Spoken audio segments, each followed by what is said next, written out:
little backstory, guys. I grew up with my dad, who was a single dad of 3 girls, and he was a merchant navyman, so a sailor that turned mercenary.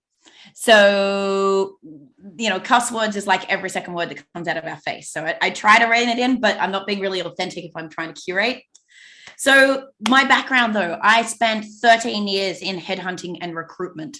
I've recruited everything from like your mom and pop store through to for Google and every industry you could possibly imagine along the way. So I've learned a lot about what it takes to not only advertise to attract the absolute superstars within the industry, because like I said to Tobias before, we don't want to hire duds, right? We want to hire heroes. And what it takes to be able to select the right people, what it takes to win them, but most importantly, what you need to do to set them up for success so that they can be a hero on your team. And they're not like, a lot of people like, yeah, I hired and they just sucked. Like the people were shit and it took me so long. Like I might as well just do it myself and no one does it as good as me. And it's like, then you're just back in working way too many hours doing stuff you shouldn't be doing. But if we get the right people on the bus and we inspire them and give them the tools to set them up for success, then all of that pain goes away. So I've gathered all that knowledge before I went into the last 5 years traveling the globe until COVID, right? Until now. Now I have a mobile podcasting van so I can travel my local area. And at the moment, we're only allowed to go 5 kilometers from our house, but lucky I live at the beach. But before that, I got to travel the globe and I worked with some of the best companies in the world in terms of how you create business plans, but how you work your people into your teams to scale. And I worked with a company called Mind Valley, which is all about how you can hack happiness for productivity and profitability. So I always say happiness is the greatest hack to productivity and profitability. So what we do is we look at how do we make our staff happy so that they are ultimately the most productive and profitable for us. Now, I don't know what American employers are like, but we've got like your 45, 50 plus like white male running a company over here. And it's like, I pay them to do work. They're not here to make friends. I'm not like, we don't need them to be happy. I just need them to do their damn work. That's like really, really outdated thinking. But how do we make someone truly happy at work?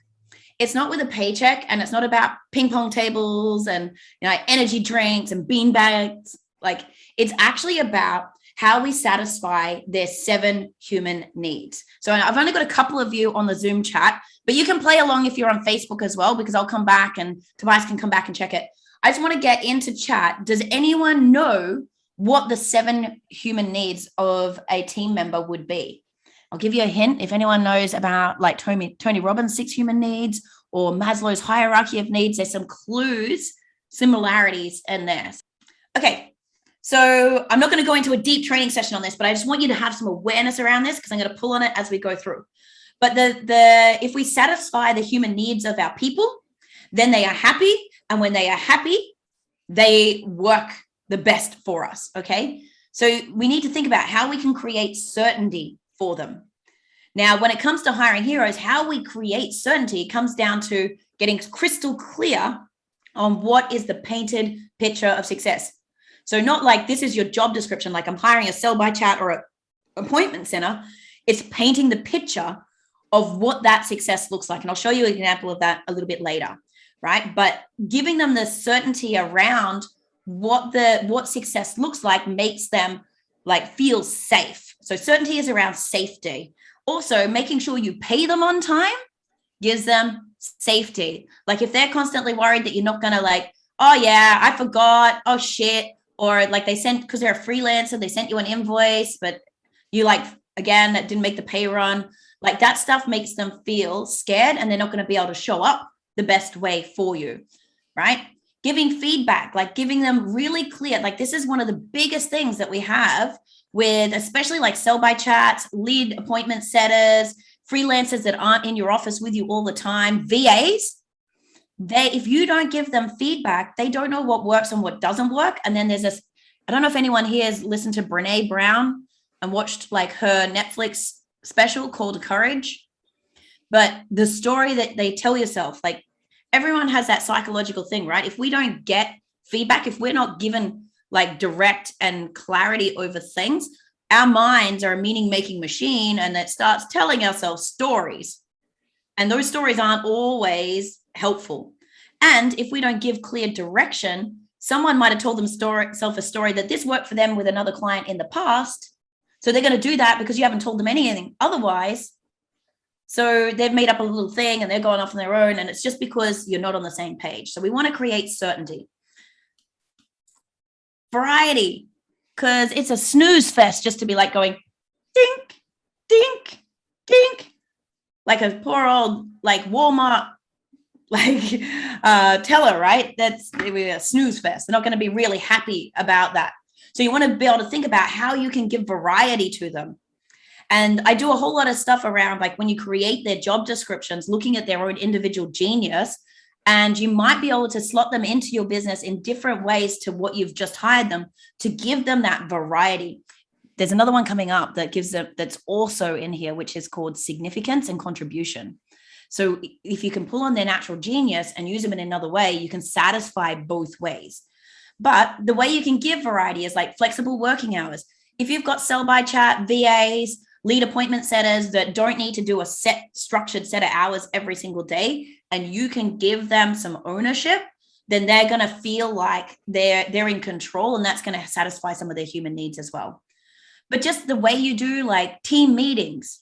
So, little hack going back. So certainty, regular team meetings that are consistent with an agenda, but add some fun to them. So I'm just going to bounce off my BOSU for a second and come back. I have these things called icebreaker cards. They're way easier for you Americans to get because I have to get them shipped here by the Best Self Company. And we start our team meetings with an icebreaker card.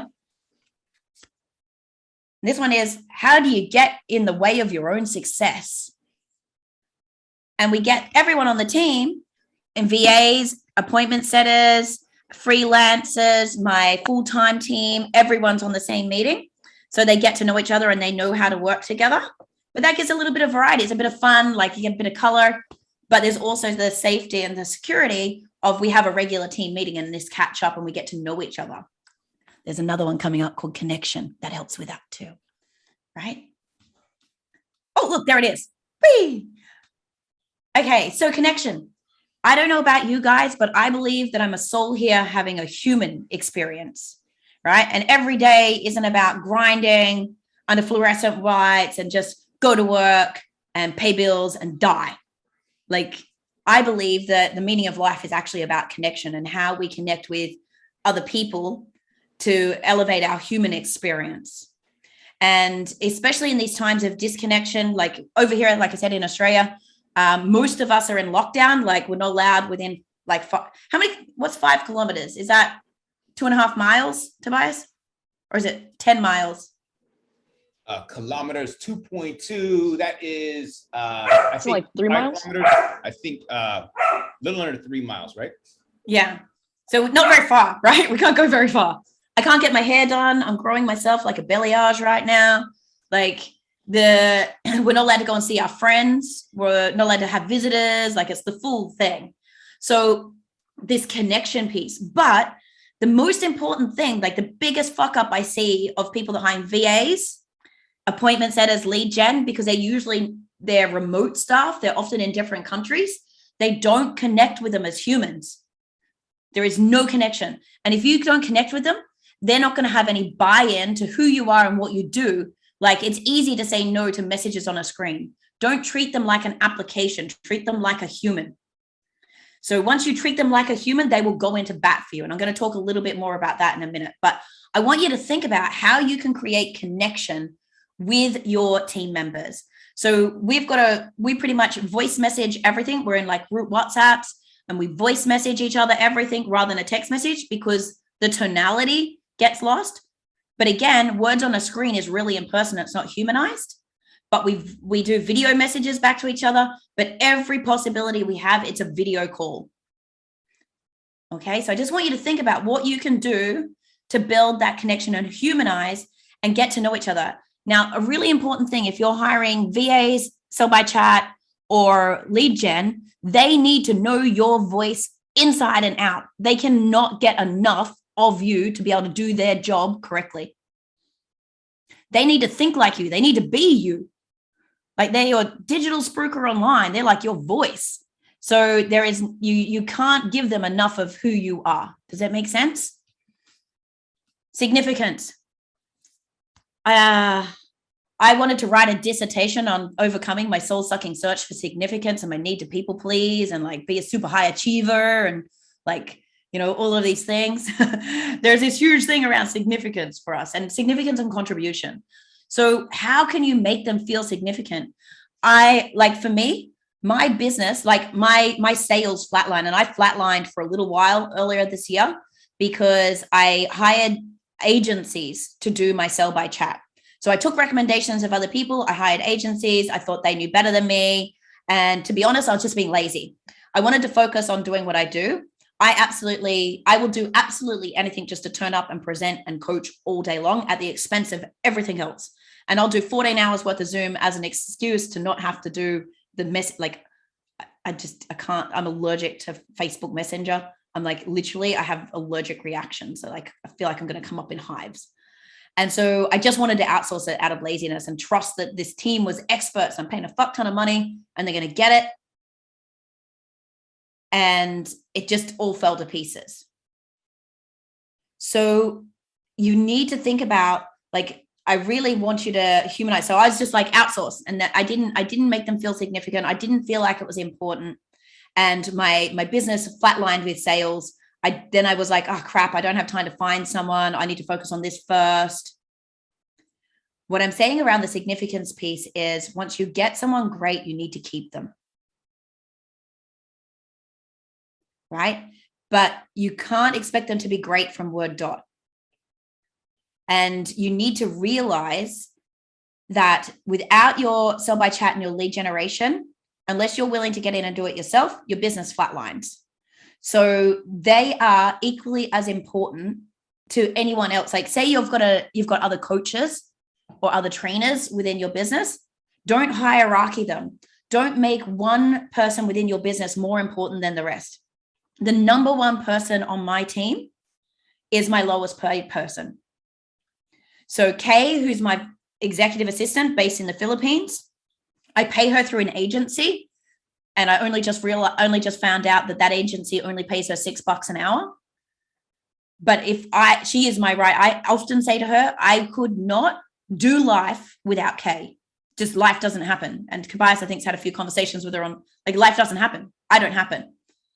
So what I do is, knowing that she gets paid little, if I pay her more through the agency, they take a clip. So for Christmas, I bought her a MacBook Pro. For her daughter's birthday, I send $100, and like $100 in Philippine money is a lot, right? I buy her birthday presents. I send her, she does eyebrow tattooing and stuff. So, and she's building her own little clinic. So I pay for her to go to, like, it cost me like $400 to send her through a 3-day course. Like, it's nothing. But the significance level, she does, my God, what she does for me is so far and above and beyond. She goes beyond her hours. She will do whatever. Like, I know she's got my back. And if she thinks I'm stressed, she's always like, what else can I do to help? I don't care. I've told my daughter that I need to help you today and she's like, Zia says she loves you. Like, she's worried about you. Are you stressed?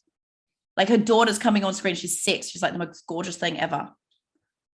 And this is not false significance, but I realize that if I don't have Kay keeping me running, she is not more important than my highest paid team member. My highest paid team member made 20 times as much as her last month, based on that she's in Australia and she's got a different skill set. But they are seen as equals, and they know that they're seen as equals. They are significant, equally significant. So I just really want to anchor in on that, because one of the biggest mistakes that I see with people hiring VAs, sell by chat and lead gen, because their pay scale is low, or they're in a developing country, or like it's been kind of easy for you to get them, or they don't use their voice, they don't get given the recognition and the significance that they deserve. And they're not, and if you don't treat that role as important as everything else, and realize that without your sell by chat, without your VA, without your lead generation, you've got to go back and do it. So if we put this into context, right? So if I make, okay, say on a low day, $1,500 an hour. Every time I'm doing something that Kay is supposed to be doing for an hour, that's $6 an hour. I have just lost $1,494 an hour. Right? Can I afford to fuck this up? No. So people just like, and I like hand on heart, like I said, I just gave it to an agency and trusted rather than training those people myself and speaking them to myself. You need to talk to them yourself. Even if you're outsourcing it to an agency, you need to have the human contact with them, and you need to get them bought into your why, and you need to make them feel significant and realize that their role is significant. Sorry, harping on that one. This is one of the biggest mistakes I see. People need to feel like they're growing. Like, I'm sure everyone here has a growth mindset. That's why you're in Tobias's program. That's why you're in this group. So you want to help people grow. And little tip, if you help someone grow in all aspects of their life, not just in their job skills, that makes them a better person in general, which makes them a better employee for you, which makes them happier. And when they're happy, they're more productive. So how can you help them grow? Where can you show, and this is again significance, how can you show an interest in their personal life? I gave an example of how I pay for Kay's tattooing courses for her eyebrows, because it's something that brings her light. It's her creative outlet, which led to me discovering how creative she is. And I never used to give her graphic design work or anything. And then she started to find a knack for Canva. Then she spent a whole weekend, because she's also in lockdown, learning all different tips and tricks about Canva. And now I actually don't have to outsource that. I was using a graphic design agency, costing me $500 a month US to do my do my Instagram tiles. And Kay does it just because it's fun. She's like, sometimes on weekends, she's like, oh, I just made these over the weekend because I was bored and it was fun. And they are epic, right? Look at where you can help your people grow in the things that they love, but invest in them. I think, is Richard Branson as big a deal over there as it is here? Not as probably as big. I mean, some of the high level entrepreneurs, I mean, everybody knows him, in the high level things, but he's not as big of a name of as Tony Robbins and those kind. Yeah. So one of the key things that Richard says is there's this quote, people always whinging saying, well, what if I train them and they leave? What if I invest all this time and energy in them and they leave? Well, what if you don't and they stay? I love that. Right. One of my other favorite ones, and this comes back to the hiring heroes, is what you want to do is hire people better than you and then get the fuck out of their way. Okay, paraphrasing, but you want to find someone that's better at you than at doing emails and handling admin and all the blah, blah stuff. Someone that's better at doing sell by chat and messaging and starting chats and getting the leads. You want someone that absolutely loves that. That's their jam and is better than you at it, so that you can just do what only you can do, where you're in genius mode. Cool. So think about how you can grow them. What can you do? What other things can you add them into? Contribution. Most people, good humans, right? They want to feel like they're contributing to something. That this ties to significance a little bit, but they want to feel like they're contributing to something. And guess what? Great employees have choices. Great VAs have choices. Kay had to choose to quit another client to work with me. Charlotte, who Tobias may have seen on the black belt stuff, she only has a certain amount of capacity and she has to say no to clients, and she says no to people offering her more money than I pay her to work with me, because she believes in my cause. She believes in our obsession of enabling 6,000 humans to be happier at work by May 2024, and us being the ripple effect of change to lower the stress, anxiety, and depression caused by the workforce, not only for business owners, but for employees. And she believes in that so much, and she believes that's part of her contribution to humanity, that she is willing to say no to other opportunities and more money, because there's that deep-seated sense of contribution. So people don't care about you making more money. When you're setting KPIs and it's purely around money, and it's like, let's just make dollars, you're only going to get people that only care about that. And that I spent 13 years specifically in sales recruitment. Like, so I know all, I know all the ins and outs of egos of salespeople and the competitiveness and everything. And I can tell you right now, the number one salespeople aren't just doing it for hitting the dollars and for commissions. And there's a whole study. There's which book was I just reading it in? The Art of the Impossible by Stephen Kotler, and intrinsic and extrinsic motivators. So have you guys heard of Stephen Kotler? No, oh, dude, you need to go check Stephen Kotler out. He studies SEAL Team 6. He's got a project called the Flow Genome Project. It's all about hacking flow. He cured his Lyme's disease by going surfing. He's just amazing, right? And so in his most recent book, The Extrinsic Motivators, in America, up until 75,000, you may be able to motivate someone just with money, because that's the baseline for safety and security in terms of paying for food, rent, and family, right? So if you think about developing countries, that number is considerably lower. It may be like 20,000, maybe even 15,000 in some countries. So you'll only use that as a motivator in a short term until you get to that level. After that, it's got to come from an intrinsic motivation, like they feel like they're contributing to something else. Their other human needs are being satisfied. And this is where people go above and beyond. This is where you don't need to check their time card and wonder if they are actually doing their work. Like my new, for lack of a better term, sell by chat, we call her my ripple instigator. And she, 5:30 in the morning, I'm getting a message from her. Hey, babes, I got this message come in overnight. Can you drop a voice message to them? And then she's messaging the rest of the team. Hey, team, what's everyone's priorities today? Now, I only contract her for 50 hours a week. I know in the first week, I don't know when she even slept. Like, she's doing 75 hard. So she's like every hour, she's like on the ball. Like, she doesn't even get commission. And she's like in there because she's like, oh my God, what we can do for the people, what we can do. Like, we need to get the word out there. We've got to get this shit happening. What can you do to make somebody want to do that for you? Because the biggest complaints that we do see, again, with VAs, virtual, lead gen and appointment setters, sell by chats that are distributed, like, are they even doing the hours? Like, I don't know. Do I need to put a time clock on them? Do I need to screen record them? This fear of mongering, like micromanaging. No, you give them enough reason, enough why, you're gonna be like, fuck, man, settle down. Like, give me a break. I'm having a snooze right now. That's what you want. And that kind of ties into meaning as well, right? They need to feel like what they do means something, that their piece in something. Because even if they're starting their career and they're starting at a low level and they've got higher aspirations, if they can see that they're contributing to a cause that's making a difference, that every day their life means something, that every day going to work means something, then you're not going to be trading time, like their time, for just a paycheck. So you really want to think about how you can wrap those things up. Okay, I'm just going to stop sharing that one.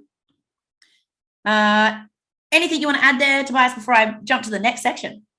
No, I mean, those are all such good topics, because you forget about some of that stuff. I mean, having a team, I've been doing, management for like 22 years and having teams and all that stuff. But sometimes even just being refreshed that like the extrinsic motivation is going to be one of those huge factors. So think about this, you guys, like, think about the other things that are going to really draw those people in and make them just want to like run through a wall for you. Like, that's the type of team that you want to be able to have and what you want to build out. So no, I love it, Jade.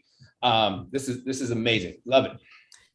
So that's one of the things there, right? So we say hiring heroes, because tell me some of the words that come up for you when you think of a hero, Tobias. What's some things that spring to mind? Motivated, like, somebody who's motivated, who's positive, positivity, motivation, someone who's dedicated, someone who's timely, consistent. Those are some of the big words that come to my mind. Yeah. So if you were like in a Marvel comic, right? And you're being called to, there's some sort of catastrophe like, and you've got your other superheroes with you, like you trust them, right? They've got your back. They're like literally running through a wall for you, right? Do you have to worry that they're going to be late? No. Or they're going to slack off? Like they've just ducked out to Starbucks while you're about to like breach a wall. Like, no, they've got your back. They're in this together. And what is the common thing? They have a common enemy, right? They've got a common enemy. They believe the same things. They have the same belief systems. And this is either when we see like the bad guys come together, right? They band together, because if the enemy is big enough or the belief is big enough that they'll go to war together. So you want to think about, if you want to create a team of heroes that have your back, what can you do to bring them together? Like, and this is about starting with belief systems, like being able to communicate that, having a common why, building that sense of camaraderie, understanding. Like another thing that the hero teams have is they know whose genius is what and who needs to take the lead in certain areas. Like I no longer on my calls try to do Facebook group strategy, like with when I have my marketing huddle, because I've like watched some of our coaches' stuff and I've done it, but I haven't really built it for myself. Whereas my new Ripple instigator, she's helped 5 other coaches build their groups to thousands and their engagement is ridiculous. But even though she's only been with us for a week, I'm like, Jody, to the forefront and I will trust you and you give us guidance. She's like, oh, I feel like I don't want to annoy you by like having all these ideas and telling you what to do. I'm like, babe, that's why I hired you. Like, I want to hire people better than me. And I want you guys to do what you do. So getting over that ego and understanding, like my assistant Kay, I don't even try to figure out how to manage ClickUp and like do that stuff. Like, I'm like, babe, can you just teach me what to do? So if you hire right and trust them, the thing is, if you empower someone and you prove them that they can trust and they feel significant, they're going to, like, if they don't know, they'll go find out. Like, you don't need to do everything. And there's a big piece around having to let go around that. One of my team members, who is one of the biggest contributors, he's at every meeting. He cuts all my content for me. He finds all the gold and everything. Like, he'll get a recording of this and he'll pull it apart and help give that to the copywriter and say, make this, Jay said this on this one, make this into something. And I don't pay him a cent. He is an energy exchange. So he, during COVID, lost his job, wanted to be able to transition, couldn't afford coaching, was completely lost, didn't know what he wanted to do. And so I put him into one of my top coaching programs. Doesn't cost me any extra. It's a group coaching program to have him in there. I give him some extra little one-on-one for growth because it makes him better for me. But I don't think he's missed maybe he's missed one meeting. Oh, that's right, because he dislocated his shoulder on the beach in front of my house riding one of those one-wheeled skateboard things during a black belt intensive. And we had to go to hospital. So he's missed a team meeting. But in 18 months, he's missed like one team meeting. Wow. Right. And he's now scaled back his work with me because we just coached him to land his dream job. So it's like, it's so cool, right? But I got 18 months worth of not having to physically pay someone.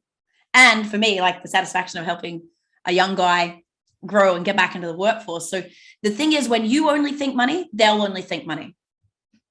So if you're always thinking, I pay them an hourly rate and you're trading hours for dollars, that's what you're going to get. Right? So the thing I do want you guys to think about is top quality sell by chat, top quality VAs, top quality lead generation, top quality coaches. They all have opportunity. They all could either go out on their own or can go and work for somebody else. And so you're selling an opportunity. So this is the biggest problem. Like when people are writing their ads, even like on Freelancer, or what do you guys use over there to find like your VAs? And yeah, you can go to Fiverr. Some people go to online jobs. Like Odesk. You get Filipino, but Freelancer, Fiverr, Yeah, Odesk, any of those sorts of things, right? You're still competing to get someone, the best people, to choose you. So if you're getting substandard people, it's probably because all the people found something that was way more attractive than you and they're gone. So you need to think about how do you stand out? How do you make them even want to come and apply for you? So you're selling the opportunity and they're paying you with the most valuable resource they have in their entire life and will ever have in their entire life, their time. And the majority of people, I don't know about you guys, but I haven't managed to move on from this yet. I spend the majority of my time working out of my week. So the most of my time, I love doing what I do, and I do it for free whenever possible, just because it brings me joy. But most people, like, work is the thing that they do the most hours out of any week, out of any day. So if you want someone to go above and beyond for you, and you want someone to choose you over anything else, you got to give them a why. You got to sell that shit. So that starts with your job listing, your posting, your social media posts. Like when you're asking for referrals, you got to sell that shit. It's got to be like, it's got to sparkle. Most people, they'll Google, oh, I need a job description for a lead generator. Grab that off of Google. Kind of looks like what I want. Is that what I want? I don't even know what I want. I don't know what they do. That'll do. They grab that and then they post it on a job board, and it's actually a list of demands masquerading of an advertisement. And people seem to miss the fact that it's the word advertisement. What's an advertisement do? Sells. So what's the core things? Like if I get you to think about, Tobias, help me out here. If you're going to do an ad campaign to get a new lead, what's some of the steps that you put in place? It just depends what you're going to do. If you're going to go with like are you talking about like top of the funnel videos and then some middle of the funnel things? Or are you just talking about like a lead magnet? What's the first couple of steps of any of those? Well, you got to brainstorm, like if you like what you want, right? So you want to create, what's the result I want to get from this? And then what's going to be able to attract the person that wants this type of result? Yeah. So we need to go back to the person, right? The first step usually is, who's my person? Mm-hmm. Who's my ideal avatar? Who is my ideal customer? And so you'll sit down and you'll spend time, right, profiling them. Like they're roughly this age, they like these things, these are the words that's going to like get their interest, these are the types of pictures they're going to want to see, these are the problems they have, these are the pain points, and this is the solution that I can offer to those problems. And then you're like, okay, where do they hang out? Are they Facebookers? Are they like Instagrammers? Are they TikTokers? Are they LinkedIn? Do they read like a physical paper? Like where do they hang out? And then you start your funnel from there. And then you go, okay, cool. Well, if I was going to write an ad for them, I'm going to do that in their language. And I'm going to like think about what's important to them. And I'm going to get that sexy shit up front, right? Top 20% of the copy needs to like, they got to convince them to read the rest to want to buy. Have you seen a job advertisement lately on any job boards or any postings? I haven't lately. I haven't been looking. Nope. Well, most start like this. We have a vacancy for blah, blah. We're looking for a superstar. They must be dedicated and this, and we're this, and blah, blah, blah. And it's like all about our ego and all about like our list of demands. And they actually look like you're some sort of Nazi that's going to like whip them if they don't do what they're supposed to do. And like snooze fest and not talking in the language of the person. So what you really need to do is start with profiling. What type of person do you really need? So if you're looking at, so you said for these guys, Tobias, it's more like lead generators and sell by chats. Yeah, that's going to be typically their first hires as they're bringing. Yep. Cool. So let's think about what are some of the daily activities of a sell by chat? What do they need? What's the average day in the life of? So they're going to want one to be able to reach out to everybody who's liking and commenting and sharing the posts, starting a conversation. So they need to be able, I mean, the first thing you got to do is you got to make sure that they speak your language. When I say speak your language, it doesn't mean English. It means like, how do you talk? Like, what are your mannerisms? What are the key words that you say that make you you? Like they have to be able to like completely blend in. Because if you try to go the wrong route and you get somebody that says, hey, thank you, sir. Have you ever done this, sir? Like they're going to be like, dude, this isn't you, Tobias. I had someone that was calling people ma'am. I'm like, dude. Yeah. Like literally, even if it's a chick, I'm dude, not ma'am. Yeah. Right. So you got to think about like, what is the task they're going to do and what type of person's going to enjoy doing that? And what's the natural genius that would enjoy doing that? Like, I am fucking allergic to doing that shit. Like, scrolling through Facebook feeds, looking at comments, even writing back to people that wrote on my wall for my birthday, checking my messenger inbox. Like, it is just exhausting to me. And I'm a people person.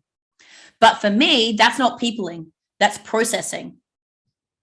So you need to think, is your role going to be more a process driven, like checklist, like go through, like for me, when I go sell by chat, I want someone that's good at process, because they need to know my language, but I can script pretty much everything, right? If this, then that, right? They say this, go here.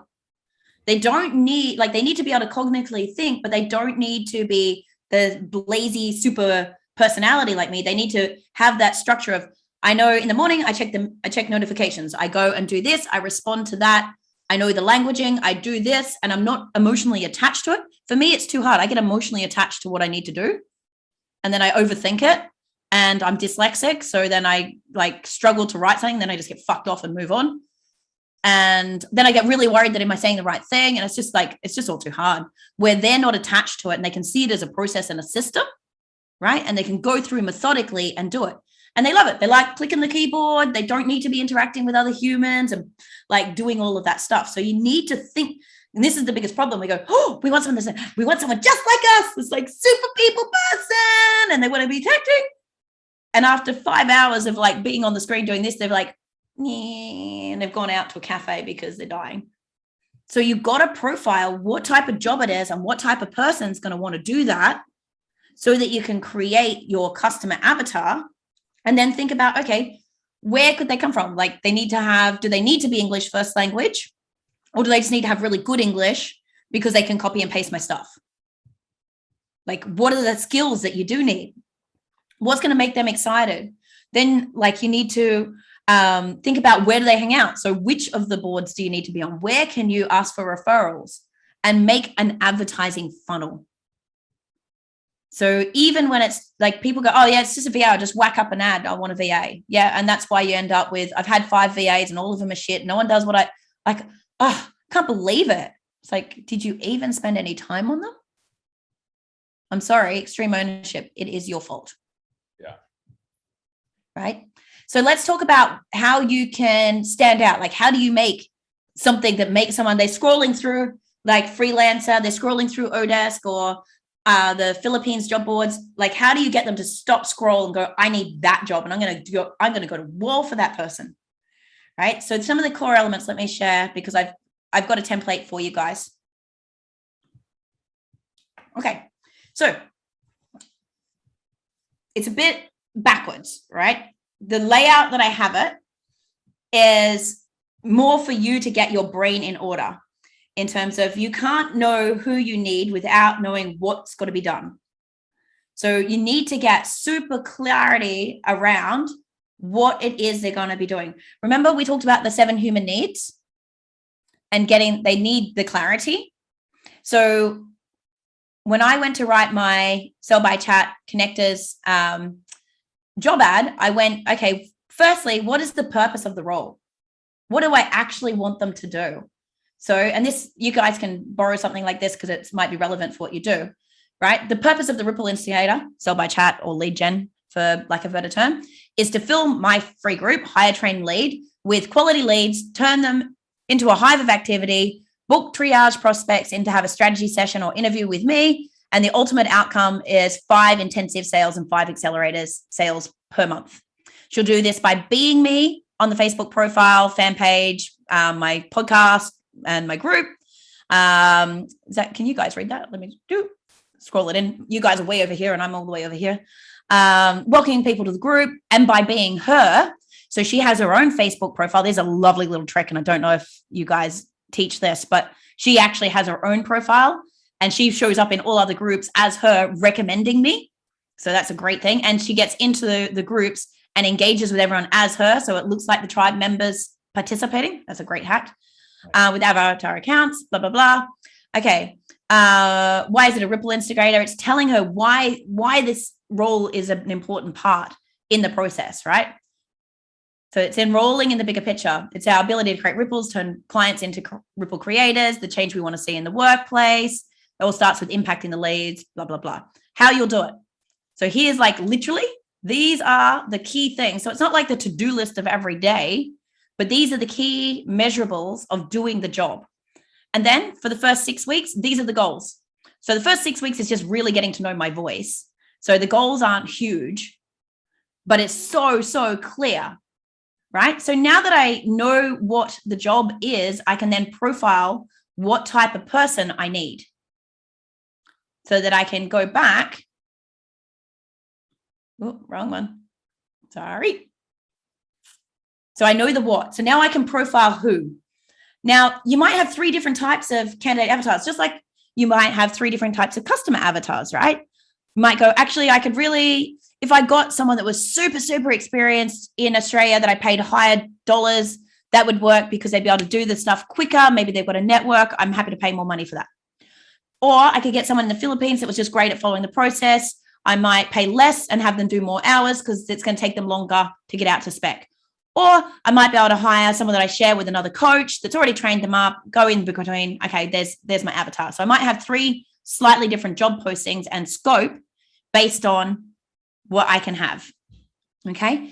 But the key thing with that avatar is understanding the language. And there's a whole thing I do around profiling to know personality types, to know which words to use and how much hype and all that. We won't go into that today. There's some stuff in here for you on it.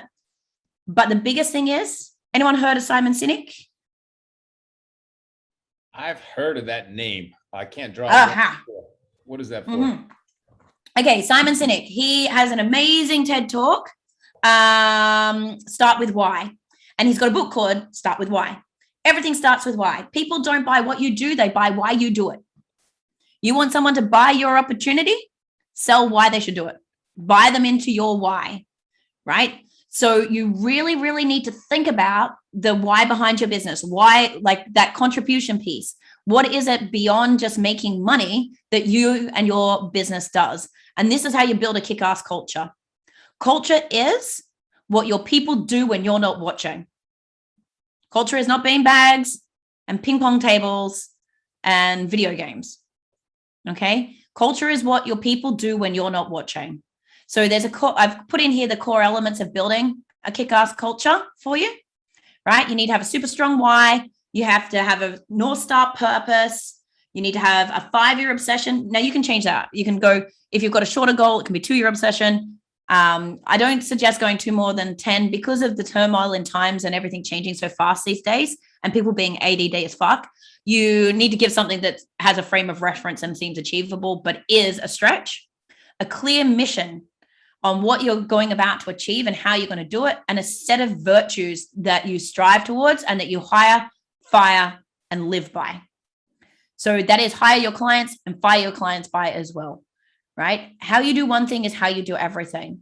So if you want your team members to be honest and have integrity and do what they say they're going to do, yet they see you as a coach, maybe like stretching the truth a little bit, making claims that you may not be able to do, maybe not showing up to things on time, they will model what you model to them. The fish rots from the head down.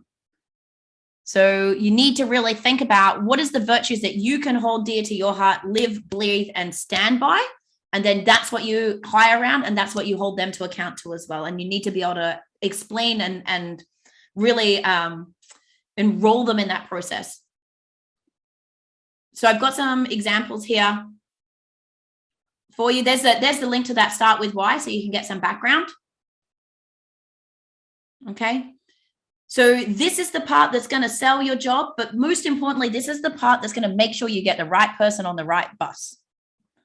This is the part that gets them going to war for you. So if you want someone to go to war with you, you've got to be like, the mission, if you choose to accept it, is to come to take up arms with us and go on this war. This is our enemy. Like, obesity might be our enemy. Laziness might be our enemy. Like whatever that is for you. Let's see if I've got an example in here for you.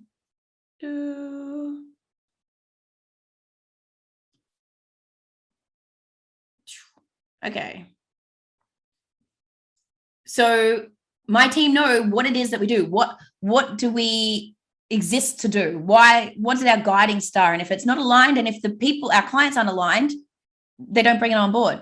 But having this gives them so much power when they're commenting on posts or searching for things to engage with or people to talk to. It's like, who else wants what we want? Who else talks this language? How can I convince the clients to buy into what we do as well, which is a bigger thing than just the thing that we do. It's that next level. Okay, so that just gives you some stuff. The other thing is people don't leave companies, they leave leaders.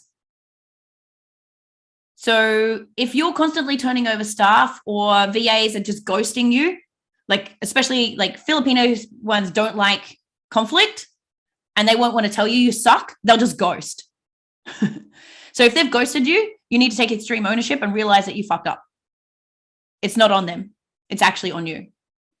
So you want to, and if they're going to be your voice, they need to know so much about you. Like they need everything. So with my girl, like I have a whole column here. Like what do we actually do and why we do it? Here's my bio. Like they get a full rundown of my bio and then like my speaker topics, like so much information. And the first week was just literally going through, listening to my podcasts, listening to different coaching sessions that I've done, like being able to hear my voice, being able to hear people interview me, being able to watch my coaching sessions to see what I really do, my character traits. Because if I can list my character traits, they can get a bit of a feel of how to show up as me online. Like I'm an oversharer, I swear, a lot. So she knows, she's like, some of her other clients are really straight.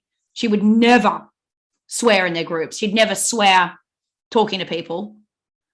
Whereas she knows for me, if I don't, like my tribe that knows me, if I was polished and didn't have some cuss words, didn't have some of that cheekiness, people have picked up, like when I've had people in my chat before, they're like, they literally write back, "Hi, Jade's assistant." It's like, damn it. And then I have to jump in and go, yeah, got me. So like this gives them some frames to work with. A bit about why I wake up. They know my background. What's my driver? More things about my character. So this gives them stuff to be able to interact with people, right? What I know for sure. Personality stuff. And a little bit around, yeah.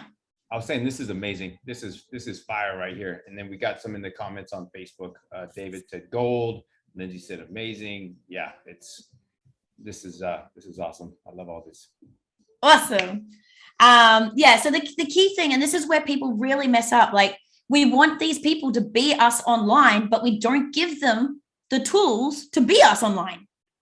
Like Kay, like she's like, oh, can you give me a bit of coaching on this? Like I've written this email. So she goes and writes something and she brings it back. She's like, I don't know if it needs some Jadeisms. And like half the time she sends it to me, I'm like, holy shit, babe, you totally nailed me. And she's like, it was so uncomfortable being that blunt. Because she's so nice. And she's like, it was so uncomfortable being that blunt. I said, that's all right. Just put my signature on it and you're fine. You just pretend it's not you. And my sister, she knows that I don't write, like I verbalize everything. My book was written by me, just like Zoom calling while I was driving backwards and forwards to places to a ghostwriter. And he literally just transcribed all of my words. Like I don't type because the dyslexia it's just painful for people to watch me type. So my sister, like when I first got Charlotte, my communications queen, she's like, who did you hire? They fucking nailed you. Like she's like, that's just, I can't believe how you that is. I'm like, yeah, I just talk at her and she does it, but she knows all of my languaging. And like, sometimes I'm like, I just need to talk to Charlotte. She knows me better than I know me. That's awesome. Right. So this is a bit of like how to write the ad, but how to make sure you set them up for success. Because if you write the ad right and someone buys into who you are and all of this stuff up front, you don't have to do the hard work of trying to convince them, right? They're chomping at the bit, like, give me more, let me run. Like Jody, I'm like, Jody, I haven't even had a chance to onboard you yet. She's like, babe, I've been following you for 2 years. I know this shit. I'm all over it. Let me just talk to the team. I just went, I don't have any space this week to work with you. And the team just took her and onboard her. And then she got me like 3 high quality leads, like day 4. Nice. I was like, phew, winning. Cool. I won't bore you with all of this stuff. How long have we got, Tobias? We're good. I mean, we have as long as you need. I'm gonna have some calls. Okay. Yeah, we're good. Okay, beautiful. So then we come to the advertisement. And so what I want you to think about the advertisement, it's like, even when you're trying to get referrals. So if you say Tobias wanted to get a referral from our coaching group on other people that could have hired Sell by Chat and who they would, if you do the effort of doing this, they're going to be able to refer the right people, and the best people are going to want to like bang down your door. So you've probably heard Angela say, like, make them beg to work for you. I was devastated because that used to be my line. And now I'm like, damn it, she stole it. She's got a book. Damn. But you want to do this work up front because you can use it as the job description when they start. So even if it's like not your ad that goes out on a job board, it's what you give them to get them excited and make sure that they're enrolled in the process. Okay. So I've got like a whole bunch of example ads here for you. I don't actually have a Sell by Chat or a lead gen in here, but what I do have like is a couple of admin people. So this facilitator of amazement, empowering, right? Like if you're like, we've got our generic terms for search. You want to always have your generic search stuff for job boards, but you want to give them something that allows them to step up and embody what you really want. So this client, one of their core virtues, where are their virtues? Okay, so their virtues: be true, do what you say you will do, spread happiness, perform magic, and play for the team. So perform magic is always seek to amaze. So they went, right, we're going to have the facilitator of amazement. It's their job to facilitate everyone in the team to be able to go out and perform magic. And so they've got a really cool like clarity around what's the purpose of the role. But the ad sells it up front. Like we profiled who we wanted. We knew that the person that would probably be best at this job was a return to work mom. So we led with that. Get the kids from school and still have an awesome job, because often in Australia, you can't have both. You either be the mom or you have an awesome job, not both. Like let us give you both, right? A team that actually cares about amazing every client, doesn't just talk about it, right? Diversity. We knew that they'd get bored. They're probably overqualified for the job, but they need a job that suits being a mom. So give them some diversity, right? They're sick of walking into shit fights. So we have a diverse support role with the understanding owner who believes that every day should be good, fun, enjoyable, rather than a shit fight. Totally Aussie, right? So come help us as we perform surface repair magic. We start with what's in it for them and why they would want to join us. And we literally spell it out. Join the dots, just like you would with an advertising campaign. Your mission, if you choose to accept it, rather than your job and what we're going to whip you to do. Right? The overall purpose of the facilitator of amazement is to facilitate and coordinate the team so that we can achieve our mission by ensuring the technicians, kits, and trainers are in the right place at the right time with all the right resources so they can perform surface repair magic. So you want to paint that picture of success. Give them the actual bit of a rundown of the average day-to-day so they know what they're going to be doing. We call joining a company an alliance rather than having an org chart. Remember I said before, no role is above each other. We don't hierarchical. We form an alliance, meaning we align together to go to war and go towards a mission. So it's more empowering and it's more collective. Really going through like, what's the obsession? What are you going to do? What's the why behind it? What's the contribution? What's the thing bigger than a paycheck? What are our values that you're going to be held up against? A bit about the leader. So you're humanizing your opportunity. Who doesn't want? I interviewed Greg's wife for this, right? I'm like, let's find out what he's like, right? Quote from his wife: he's a very good husband, tells me he loves me every day. But that says something about who he is as a person. He acknowledges, he cares. He's a great father, very supportive to the kids. Like, it's giving some context to what type of person you're going to be working for. Okay. And then finally, we go on to our list of demands. Call to actions. And then I've got like some examples here, like social media shares, email campaigns. I think there's an email copy here for sending out to your database. Amazing humans often know other amazing humans, or they know someone who's hired that sort of type of person. So you want to use your network, same as what you do with any advertising funnel. You want to think about what's all of your avenues for attraction. Cool. So there's your ads. And I've broken it down in these cards here. So you can literally, it's like paint by numbers, fill this out now. And then at the bottom, create ad template. Done. Wow. And then do your strategy. Nice. Cool. All laid out. My God. All laid out. You being able to share all that information is more than freaking generous. I don't swear a lot, but I love hearing you swear. It's like, it makes my day, puts a smile on my face. So what can you do to be a better leader? Yes. So really think about that. There's an amazing book called Extreme Ownership by Jocko Willink, who led SEAL Team 6. And it's about understanding like where you're at cause, and you're always at cause in some respects. So, and this is not about blame or fault, but this is about going, what could I have done differently? And if you want to be a better leader, you need to go back and reflect over anything you've done in the past and go, right, what could I have done differently? Could I have onboarded them a little bit better? Could I have given them more opportunities to listen to my voice? Could I just got them onto, like, if you're paying someone like a couple of bucks an hour, get them into some of your coaching sessions with you so they can watch you do what you do. Yeah. Let them absorb you and give them the exposure. There's always something else you can do. Yeah, 100%. It doesn't, especially if you run a group coaching program, like get them in there. You know, it doesn't, like she said, it doesn't cost you anything. And it's just only going to, be able to build more value, to them, where they're going to feel more part of the team. And then also how you're talking about is actually getting everybody together on the calls too. So that's huge. Instead of having like a separate call, like once you build a team, right? Because eventually you might have people that do the sales, you might have somebody that does the lead gen, you might have another VA, but like getting everybody together and then everyone together. So like, even what we do, like on a Friday afternoon, we like once a month we do like beer o'clock, and so we get everyone from around the world. So sometimes for Mark, sometimes it's like 3 o'clock in the morning for him. But he jumps on anyway. He's a night owl. He's our tech guy, and he likes to work at night when his kids are asleep. So he's moved from the Philippines to Canada. And then we've like one of the teams, like, so we'd hired someone to build out our Kartra, like a third party, but we had a girl that was working with our team as our project manager all the time. And we wanted her to really get us. So Isabel would join our beer o'clock.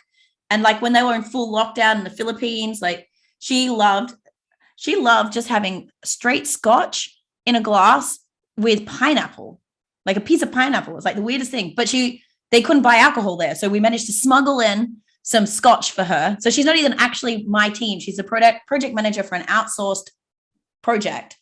But because she had to interact with our team and rely on them, and she needed to sort of the design elements, like she went above and beyond for me, and she still joins now. Every now and then we're like, let's invite Isabel to come along. And she's referred us some amazing people. Like, because then when I need a designer or something, I'm like, hey, Izzy, do you know anyone? And she's like, give me a couple of days, I'll be back to you. So thinking about like, how can you bring your network is your net worth, right? Your people are your network, and their network is your network. Yeah. What would be some next action steps that you would say for them to start getting? Yep. Awesome. Okay. Ooh, where do I want to start? I would start with because this is going to help your business in general, right? You need to work out your culture. So what is the purpose of your business? Getting super clear on that purpose. What is your mission? Like, what are you actually working towards? Like, why do you exist? What are you trying to do? What is the markers for success? So what's your 5-year obsession? Where are you going? And what are the virtues? So your values, like your live and die by, your rules, like so you don't take on those shitty clients and stuff like that. Now, the reason why I say start with that and go with the 5-year obsession, you need to reverse engineer. What do you need to be able to get there? Right? Because sometimes we hire the wrong people at the wrong time, and we hire because other people are doing that sort of thing. And you got to get some clarity. So you need to think about, if you want to get to point B, what are the steps to get there? And then work backwards. And then before you start hiring, get so clear about what the tasks is that you need them to do and what's the painted picture of success for them. So what's the purpose of their role? So you saw when I talked about my Ripple instigator, the purpose of our role was to fill the group, not just make connections, not to start 30 chats a day. Like, that's one of the markers. Not to, do you know what I mean? Like, because anyone can start 30 chats a day with any fucking random. No, your job, put people in our group and get them engaged and turn those engaged people into calls. So now she doesn't waste her 30 chats, because if it's not going to result in that. So you've got to get real clear over what it is you need them to do and paint that picture of success. And then after that, sell it. Love it. Love it. Love it. Love it.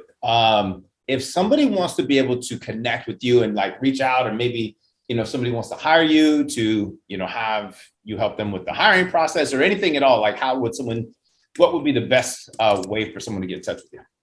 Beautiful. I'm just popping into the Zoom chat for you.